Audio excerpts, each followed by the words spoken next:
Distinguished Rector, distinguished Professor, very happy to be here with you, and above all, distinguished dear students. I'm now in Turkey for more than a year, and this is the first time I have the opportunity to discuss in such a setting with you in real time and face-to-face an issue of importance, and that's a big pleasure. So it's very, very much appreciated that you invited me and that we have this opportunity.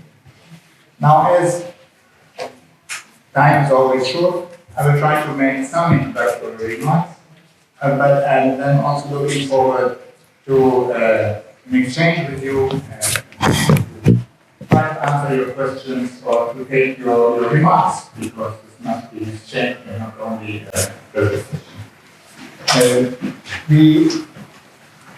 We have seen last week, and I think this is a really major step, that Turkey has ratified the Paris Climate Agreement. This is important, but this will also lead now to major consequences. We now agree across the world with all the countries who have signed and ratified this agreement on our objectives, limiting global warming to 1.5 degrees, reducing CO2 emissions, objective of being CO2 neutral, if ever possible, by mid-century. So now the next task is, how do we get there? And this will affect everybody. It will affect every part of the society. It will affect every part of science. It will affect every generation. But it will affect even more the young generation. Because if we don't manage, you will still be there, I'll be dead.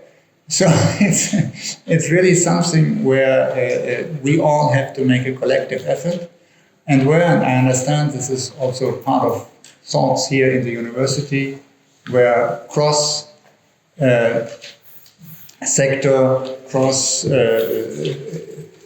between different faculties, work is required to get things to get these things together. Climate change due to global warming is, and I think from our point of view, there is no doubt about it, is man-made. It is man-made, and we witness the consequences. We have seen the dramatic wildfires and floods in this country, but not only in this country. We have seen them in many places in Europe and across the world. We have seen fires in Siberia, where we thought it was cold. We have seen fires in California. We have seen flood catastrophes in Germany, in places where we thought there were small rivers. So these are phenomena which touch the world across the globe, and it is really time to act now. There is a window of opportunity, but this window of opportunity is clearly closing.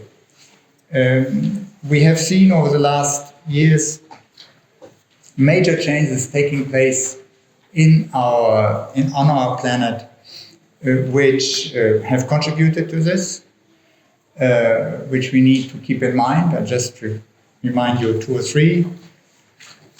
We have seen the global population growing considerably over the last years, 6 billion in 2000, and we will reach expected 9.7 billion people in 2050, which all this entails in terms of also consuming, producing, heating, and so on.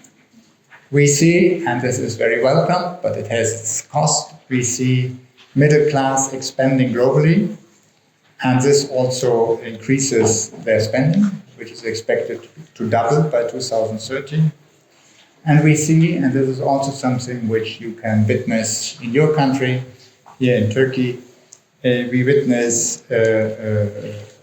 more and more concentration of population in urban areas, which are often the areas in which the challenges look to traffic or other dimensions, heating, are particularly acute. So we know we have to work on these transformations, and at the same time we see these megatrends which continue, which we have to factor into what we need to do. When we look at the Paris Agreement at this stage, and when we see what the countries which are part to this agreement have announced in terms of national contributions to reduce CO2, studies which are made by scientific research on this, is that it is clearly not enough. The promises, engagements taken by stakeholders across the world to reduce global warming to 1.5, we are not there yet, or we're not there today. If we take the measures which are announced up to now, calculation of scientific research points to a temperature rise between 2.5 and 3.5 degrees. And that is clearly much too much. The positive thing is that we also see that reducing CO2 emissions has an impact. So that if we do more, we can limit global warming to the level which is necessary. But we need to do more. So the conference at the beginning of November in Glasgow will be important, and it will be a time where we will have to expect from parties to this agreement that they also show what they want to do in addition to their targets which they have defined so far, so that we are able collectively to reach our aim. Now, 2 or 3 words on what the European Union is trying to put in place to make its contribution, knowing, of course, that this must be a global effort. No continent, no country alone will be able to solve this. The European Union has put in place the target to be climate neutral by 2050. And that's important to have an important reduction by 2030 of its emissions. And we are sure, 55%, we are sure that if we want to reach a carbon-free or carbon-neutral economy and society in 2050, we have to act now. We have to change the trajectory of the different on the different sides. And this is why the intermediate objectives for 2030 are so important. If we only say it's 2050 and we can deal with it in 2040, we'll never get there. So it's now, and it's now for everybody. And I think that's what we all need to understand. So we have put this. European Union is always strong in legislation. So we have put this in legislation, and now legislation again is good for objectives, but then you have to say, how do you get there? What do you do? So the European Union and the Commission over the last months and years have announced several plans to reach these targets, and there are different dimensions to it. It's about energy integration, it's about hydrogen strategies, it's about battery and energy storage, it's about methane, avoiding air pollution through methane. So all these different dimensions, but the key instrument, probably the key instrument in the end, is what we call an emission trading system, which we want to expand to more sectors, also to road, buildings, sea, maritime sector. Now, this sounds very technical, emission trading system. In reality, it's all about pricing CO2 emissions. We have to put a price, and a growing price, on CO2 emissions so that innovation, industry, private consumers go for solutions which have less or no emissions. And this is a very important point. Now, people say, and they are right, that all these things which I have briefly mentioned cost a lot of money. It's a lot of investment, public investment, private investment to make these transformations possible. And in this context, only two points from my side. First of all, the cost of no transformation for humanity, for member states, for all of us, is much higher than the cost of investing in this transformation. Much higher. Of course, you have model calculations and so on. I'm not expanding on the details, but we have to be careful in saying this is too expensive, because not doing anything in the end will be much more expensive in terms of damage, in terms of dealing with damages, with wildfires, with floods, with. So, and the second point on the expenses is this is also a huge opportunity. It's a huge opportunity for research. It's a huge opportunity for business. All those who develop now the clean, green products and methods for tomorrow will be the market leaders tomorrow. So if you enter into this race reluctantly and at a late stage, you will have to buy your product somewhere else, because over time people will want products which are CO2 neutral or at least polluting possible. But if you enter in this race with determination and early, as research, as industry, you will be the market leaders of tomorrow, and you have huge opportunities. So as I see you all here, really, in whatever sector you are, try to think how through your activity you can contribute to this, not only on a personal level but also in the area, in the professional area you are working for.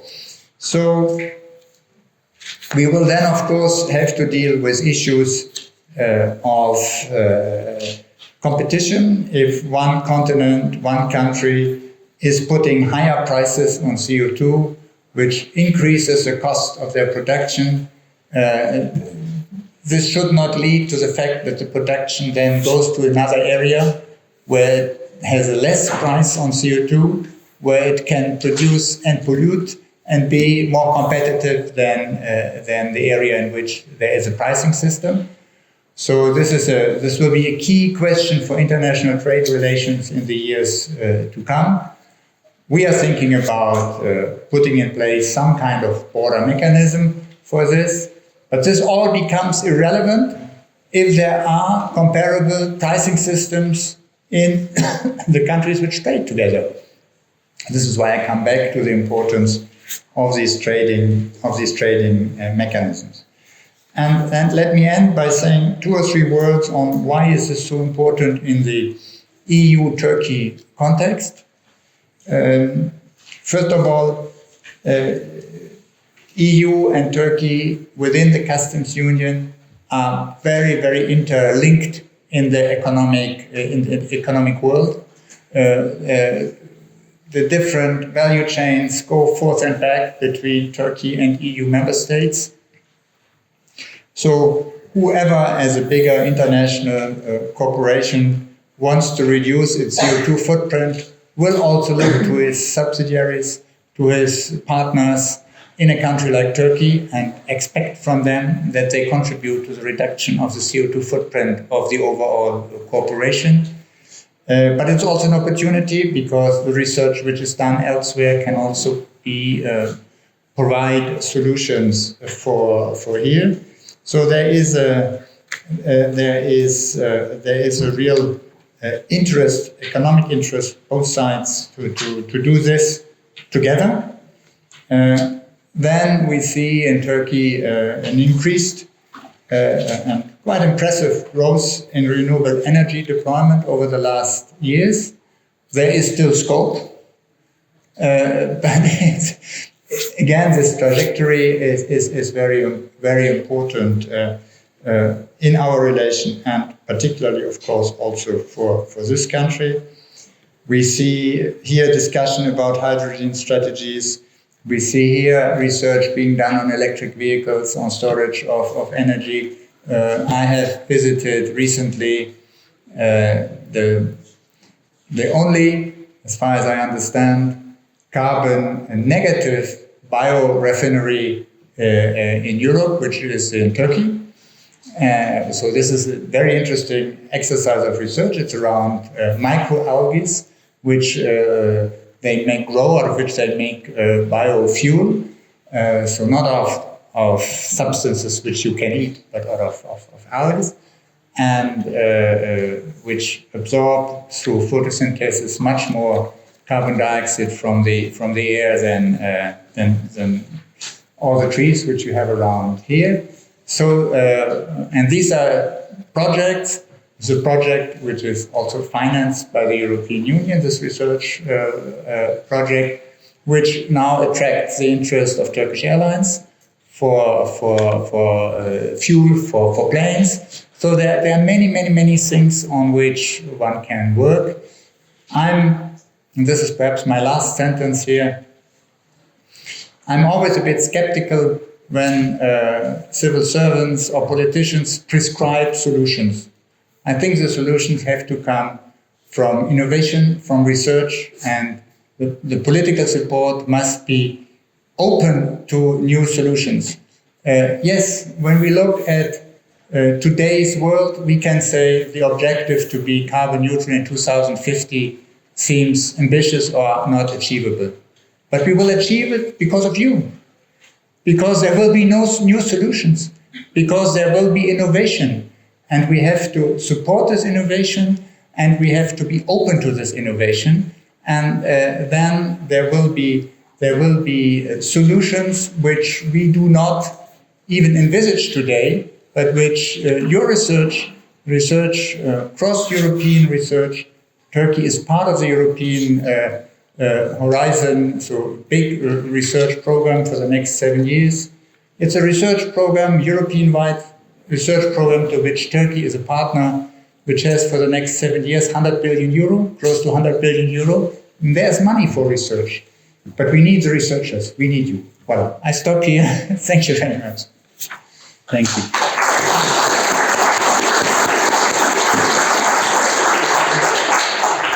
Thank you, Ambassador. Now I'm opening the floor for questions, comments, interventions.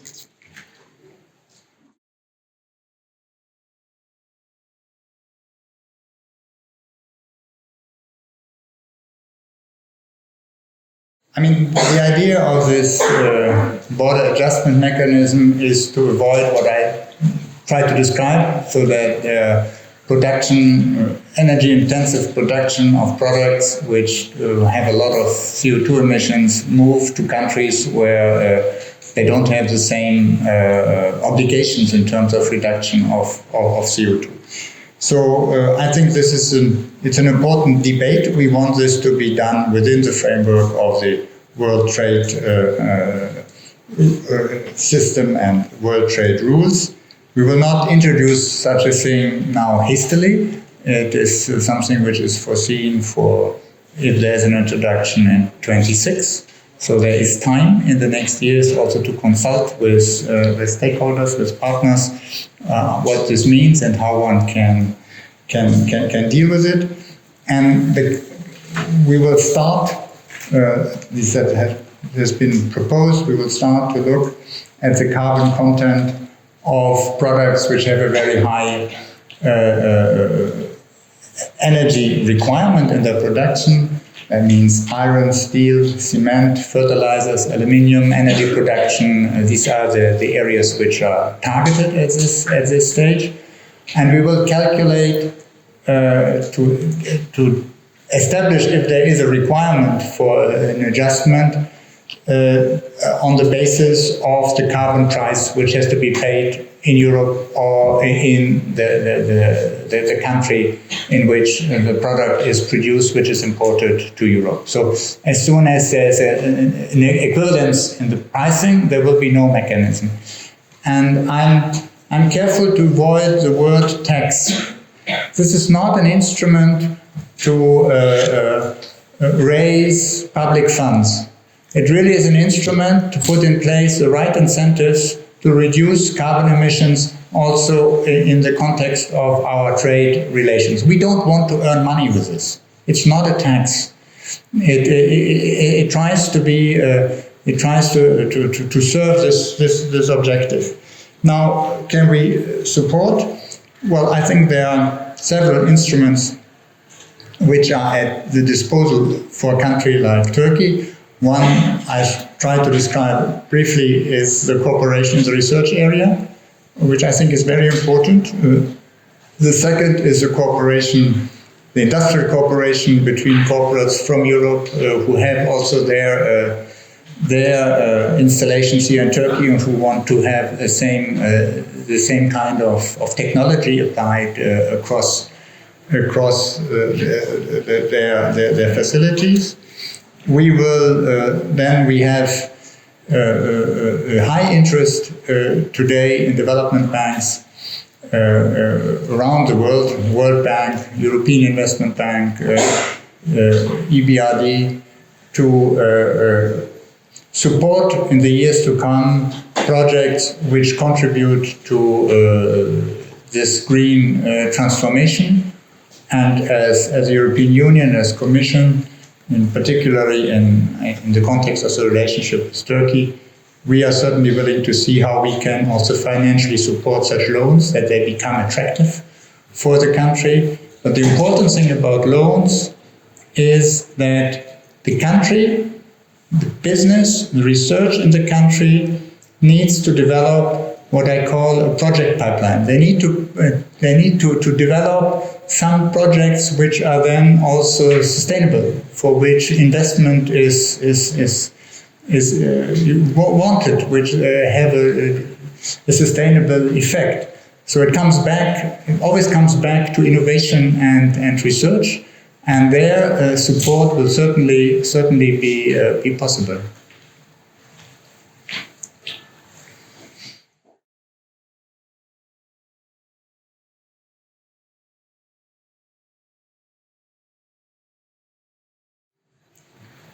Yeah.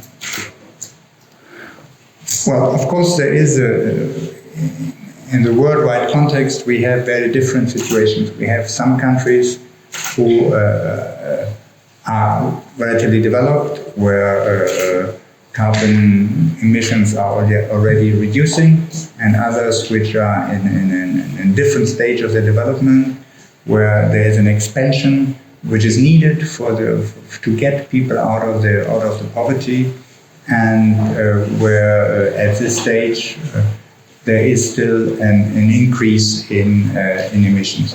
Now, the Paris Agreement foresees here considerable financial support through the green funds for these countries to manage this transformation also in their societies. Now, you can always have a long debate: is this enough or not enough? But at least this is from where we have to start, and perhaps we have to increase it over time. I don't know. It depends a bit of how it works. But these countries also have some opportunities which developed or developing countries do not have. They don't need to make the same errors we made. They do not need to go, let me put it this way, they don't need to go first to production from energy through coal. They can perhaps go directly to renewables. So we see, if I take the telephone, we have many countries in the world where there was never fixed telephone lines, because once we came into the area of mobile telephone, it was nobody invested anymore in putting out telephone lines under the earth or in the air. So there are also opportunities for these countries. If they look at it, they can perhaps avoid to go through certain stages through which we in our development have been going in the past decades.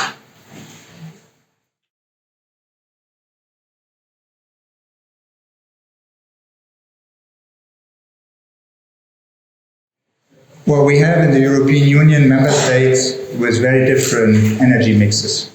From France, which has up to 70% of its energy production through nuclear, to countries which have never built a single nuclear plant, or Germany, which was up to, I think, 25% of its energy production through nuclear, and which is by 23 will have left this production. So we have a very wide range of energy mixes. You're right that wind and solar energy with the intermittence lead to the fact that I need probably more capacity installed than I need at any individual time to react to these differences. It also leads to the fact that I need to have some basis energy which allows to keep running those installations which always need energy, which cannot deal with interruptions. I think in this area we have invested and we have made a lot of research in production of energy through renewable. We probably have not made enough research and development into storage facilities for energy. And if we get better in storage, and actually batteries for the cars is also kind of storage. We need also the possibility for decentralized storage, for bigger storage capacities, for mechanisms which allow to help to handle this. On nuclear, there of course there's the argument this is not emitting CO2. But for one of the arguments in Germany, and now I cannot speak for Germany, but I can just tell you what I see in Germany, is that there is up to now no solution where to put the remnants of nuclear plants and from reactors for the future. And actually, there is Endlager, no final place to store, and France also has no final place to store. We are creating a liability for the next generations, and not only one or two generations, which we have to be aware of. So it's safety, but it's also what are the long-term consequences of this technology for our planet? Where do we put the stuff? I don't know. Perhaps also here we will have future developments. We have a big research exercise, worldwide exercise in south of France in terms of fusionsreactor, fusion reactor, which has completely different features. And if that works, this is of course fantastic. But we're not there yet. So I'm relatively, confident in research, and if we think we have to solve this problem with the technology from today, we will not manage. If we think that we can invest in research and development and find solutions for tomorrow, we will. So it's also for your generation to find the solutions. Sorry. Ambassador, thank you very much for this fascinating talk, and I'd like to thank all of our students for these questions. I hope we could go on, but I'm sorry, I have to. Yes, the ambassador has to catch a plane, and we don't want him to miss the plane. So we will call it a day here. But one more minute, please, because we have a small gift for you. But thank you for everything.